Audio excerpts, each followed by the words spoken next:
So let's talk about Russian sanctions, shall we? So a bombshell New York Times piece. Again, the New York Times over the past few weeks, I mean, the New York Times is generally pretty awful, really, really bad.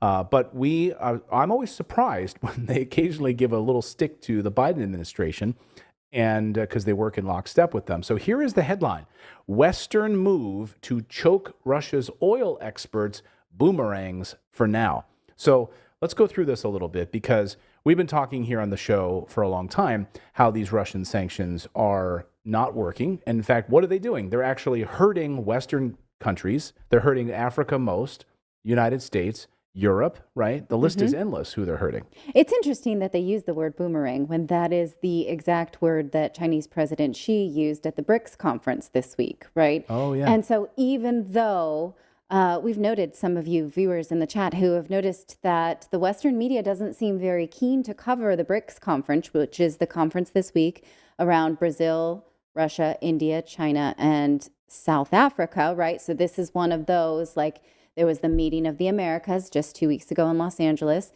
Next week is the G7 summit, I believe, or is it the G20? It's the G something. So anyway, the Western media has not really been covering this as like a meeting of world leaders, but it is clearly, right?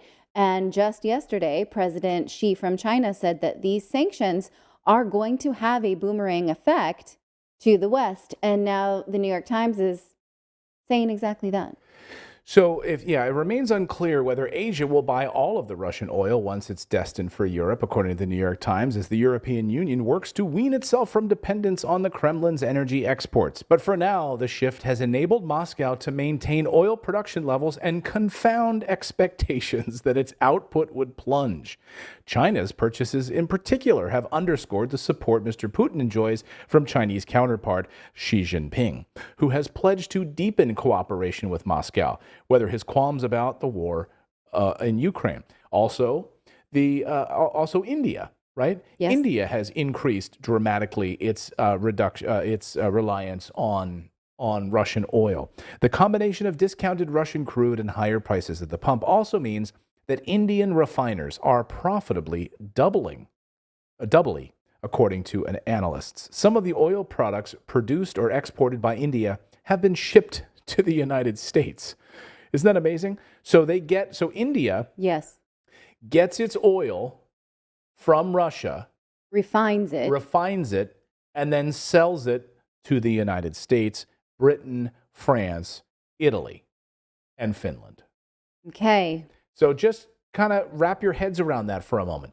So we keep hearing about Putin's price hike in the United States. This is Putin's fault. This is why you need to pay more for everything. And it's all because of these and we even heard, by the way, we heard from the Estonian Prime Minister today in a crazy interview, by the way. I don't know if you listened to her interview with the Associated Press. This is the Estonian Prime Minister. This is, I don't know how you say her name, Kaja Kallas. Do we have any Estonians watching right now? Let us know. And she says the West should not underestimate Russia's military capabilities in Ukraine. She went on to say that these sanctions have been tough, but they need to be tougher. So Europe is being crushed right now. Inflation is through the roof. And as Peter Schiff pointed out in a tweet, this whole America is to blame for the European sanctions is garbage. Peter Schiff said this: the Democrats raise a straw man by claiming Republicans are accusing POTUS of creating high inflation in Europe. It's obvious that Biden's policies didn't create European inflation. It's the similar policies enacted by European leaders as well as the ECB that are to blame. So the same people, Europeans and the United States, are doing the same stupid shit with these sanctions, and they're hurting Europeans, they're hurting Americans, and maybe most importantly, they're actually crushing Africans who are caught in the middle of this. I mean, it's pretty easy to recognize a pattern, you would think. Sanctions in America, sanctions in Europe, sanctions in the UK, all having inflationary problems right now, right? And then you look at a country like Serbia, which we've covered extensively, trying to stay neutral, buying oil wherever they think they can, Made a gas deal with Putin. don't necessarily have a beef with Russia's military advance right now, doing just fine. And being pressured Right? by Olaf Scholz. I mean, literally, German Chancellor Olaf Scholz flew to Serbia 2 weeks ago to basically To put the pressure on and say, pull a mob boss, like, you got to do what we're doing, right? And so when you see this pattern repeated in Western countries saying the same rhetoric, you can see, okay, this same economic model is in play in these places along the West. Where it is not in play, the inflation is not as bad, right? That's easy to see. This article, though, it sort of presents it as if, like, oh, Russia suffered sanctions and then decided to create relationships with China, and that seems to be working out for them. What do you know, right? When if you've sort of been observing these, like a BRICS conference didn't just come up in since the March conflict began, right? These were existing relationships. No, that's a great point. That's an excellent point. Thank you. I got some. You always got to give your wife some compliments, right? So it's an excellent point because, look, yes, this is like a 10-year-old. So as even a commenter pointed out earlier today, like, yes, the BRICS relationship, the idea of creating this currency, right, where it'd be Russia, India, China, South Africa, and Brazil. This idea has presented itself for 10 years. They've been lining this up. Yes. Right? This is not new, but what is new is aligning this so that it becomes the reserve currency of the world, right? Or the reserve currency that they don't no longer rely on the United States. They don't have to rely on the euro. They are independent. They are backed by their own commodities. So you're seeing in real time, guys, you're seeing the collapse. You're seeing the collapse of this Western hegemony. You're seeing it before your eyes. You're seeing this push towards NATO. You're seeing this collapse of these currencies. Well, certainly you're seeing it getting a good, sorry to use this expression, run for its money. Yeah. Right now. I mean, no one can predict the future, but look, can we put up the debt clock again, Philip? I mean, look at this. I mean, you have the world debt clock right now.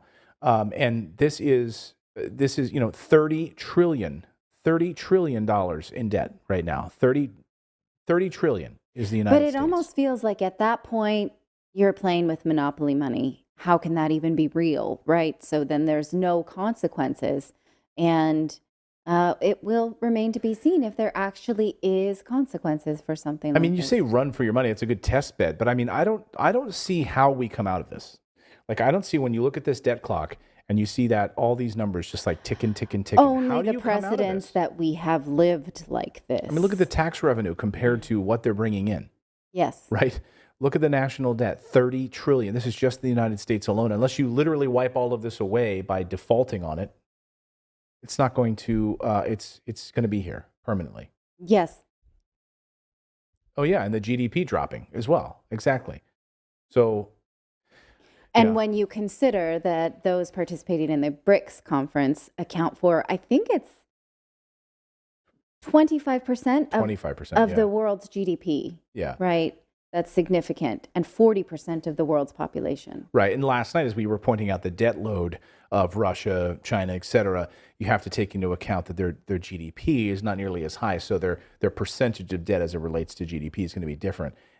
Nevertheless, when you look at these, you can get into that if you want, but when their currency is based on the fundamentals of commodities and they're building these alliances, and look, you see the Belt and Road Initiative across Asia right now and through Russia, and you're seeing the rail lines that even Europe is now relying on into China, DHL out of Germany using the rail lines through Europe, through China, that the Chinese and Russians built from Kaliningrad all the way up through Belarus and through all the way into Asia and into China.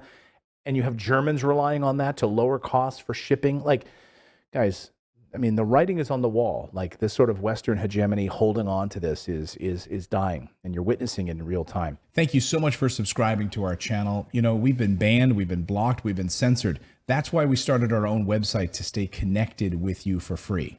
That's right. So head on over to redacted.inc and make sure you're connected with us. You can sign up again at redacted.inc, not .com.